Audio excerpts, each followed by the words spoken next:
Assalamualaikum dan salam sejahtera. Setelah kita mengenal pasti MDS wujud dalam pesakit kita, setelah diagnosis dibuat dan kita kenal pasti jenis MDS mana yang mereka ada, seterusnya kita ingin bincangkan tentang rawatan yang sesuai untuk mereka. Dan untuk kita bincangkan tentang rawatan ini, kita ingin letakkan pesakit kita dalam kumpulan-kumpulan tertentu supaya bila kita berbincang tentang rawatan, ianya agak mudah. Jadi tidak semua pesakit yang mempunyai MDS akan mendapat rawatan yang sama. Pesakit yang lain mempunyai faktor-faktor tertentu di mana rawatan untuk pesakit A mungkin tidak sesuai untuk pesakit B. Begitu juga dari segi kos rawatan, dari segi keadaan pesakit tersebut, ia adalah banyak memainkan peranan dari segi rawatan apa yang paling sesuai untuk pesakit kita.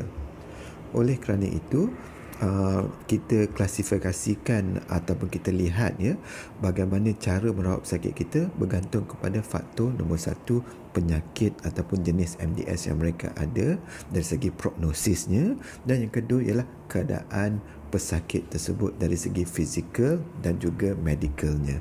Jadi kita lihat dulu faktor penyakit. Secara umumnya, instrumen yang kita pakai untuk mengklasifikasikan pesakit kita dari segi prognosisnya ialah yang ini, the Revised International Prognostic Scoring System ataupun apa yang kita panggil IPSSR. Memang IPSSR ni kalau kita lihat agak complicated, tapi sebenarnya kita ingin pastikan kita ada information untuk kita guna pakai untuk memasukkan data untuk IPSSR ini, dan selalunya saya hanya menggunakan app sahaja untuk mengenal pasti scoring yang pesakit saya ada. Secara umumnya, ia sekali lagi bergantung kepada 5 perkara yang datangnya, yang informasinya datang daripada diagnosis kita tadi, iaitu 5 perkara yang kita lihat tadi. Daripada sini kita dapat rumuskan Jadi kita tidak dapat lari daripada penggunaan ataupun daripada membuat pemeriksaan sentuh tulang. Jadi faktor yang pertama ialah peratusan blast di dalam sumsum. Ingat kita buat yang sebelum ini, sekiranya blast yang lebih pada 20%, ia sudah AML, bukan MDS lagi. Jadi daripada situ kita lihat sekiranya blastnya kurang daripada lebih pada 2% tapi kurang pada 5%, ia ada berapa poin. Kurang pada 2% ialah 0 poin.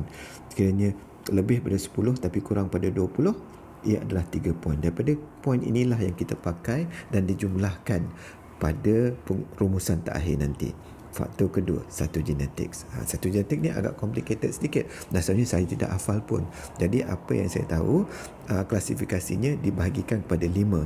Daripada very low risk kepada very high risk. Jadi low risk tu 0, 1, 2, 3, 4. Jadi 5 perkara Jadi skor daripada 0 sehingga ke 4. Saya pun tidak hafal ni sebenarnya. Sebenarnya bila saya tengok satu genetik daripada pesakit saya akan rujuk kepada buku dan saya tengok scoringnya berapa. Jadi sekiranya daripada situ kita jumlahkan lagi, kita campur dengan faktor yang pertama tadi. Faktor ketiga ialah jumlah hemoglobin. Jadi hemoglobin kita kalau dia kurang daripada lebih pada 10, dia 0 poin.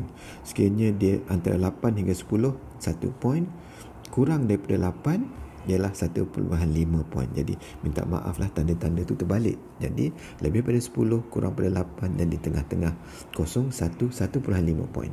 Okey, seterusnya platelet. Platelet dia kalau dia lebih pada 100, 0 poin. Kurang daripada 50, 1 poin. Di antaranya 0.5. Dan terakhir sekali ANC. ANC ni kita bagi pada 2. Kiranya dia kurang lebih daripada 800, ia 0.5. Kurang daripada 800, ia adalah 0.5 poin. Jadi daripada situ maksimum yang kita boleh skor ialah 10. Jadi kita lihat daripada skor tersebut, sekiranya skornya kurang daripada 1.5, maka ia dikategorikan sebagai very low risk. Manakala sekiranya skornya lebih daripada 6, maka ia dikategorikan sebagai very high risk. Dan seterusnya skor-skor yang lain dikategorikan dalam sebagai low risk, intermediate ataupun high risk, bergantung kepada points yang mereka dapat. Dan seterusnya, daripada points tersebut, sekiranya pesakit itu mempunyai very low risk, kemungkinan untuk dia hidup secara puratanya ialah 8.8 tahun. Kemungkinan untuk dia bertukar kepada acute leukemia selalunya purata mengambil masa 14.5 tahun. Ya. Seterusnya, kalau pesakit itu mempunyai very high risk, risikonya dari segi overall survival adalah hanya lebih kurang dalam 9 bulan, dan seterusnya kemungkinan untuk penyakit itu bertukar pada AML adalah kurang daripada jangka hayatnya. Jadi maknanya kemungkinan untuk pesakit itu mendapat AML sebelum jangka hayatnya tamat adalah sangat tinggi. Jadi kalau kita lihat kan ada 5 grup ini memang agak mengelirukan. Untuk kita guna pakai secara umum, kita hanya bahagikan kepada 2, iaitu low risk dan high risk. Dari segi pembagiannya, saya hanya menggunakan cut off point 3.5 ya. Jadi sekiranya pesakit itu mempunyai point yang kurang daripada 3, ya, 3.5 dan ke bawah, saya klasifikasikannya kepada low risk. Lebih pada 3.5 dia high risk. Jadi ini secara puratanya lebih senang dipakai daripada point system yang kita ada itu. Kita tidak lihat pun high risk dan low risk. Jadi secara asasnya, apa yang membezakan antara low risk dengan high risk ini ialah kemungkinan untuk pesakit itu mendapat AML sebelum jangka hayatnya tamat adalah lebih tinggi sekiranya mereka dalam golongan high risk. Jadi daripada kumpulan ini kita kena tekankan kepada mereka, kalau kita tunggu terlalu lama, kemungkinan untuk mereka mendapat leukemia adalah tinggi kalau kita bandingkan dengan kumpulan yang low risk. Jadi itu adalah yang paling penting yang kita ingin tekankan kepada mereka. Seterusnya, kita ingin melihat kepada pesakit kita pula dari segi fizikal. Tadi kita tengok faktor penyakit, sekarang ni kita tengok faktor pesakit. Jadi faktor pesakit kita ini kita bahagikan kepada 3 kumpulannya, iaitu yang pertama sekali ialah sama ada mereka medically fit. Maknanya dari segi fizikal dan juga dari segi organ mereka 100% boleh melalui rawatan tanpa kita perlu risau apa-apa. Selalunya ia bergantung kepada scoring system juga. Kita gunakan ECOG score di sini. Sekiranya ECOG score-nya 0 ataupun 1, kita pasti yang mereka medically fit. Jadi itu senang ya. Kita klasifikasikan dia sebagai macam itu.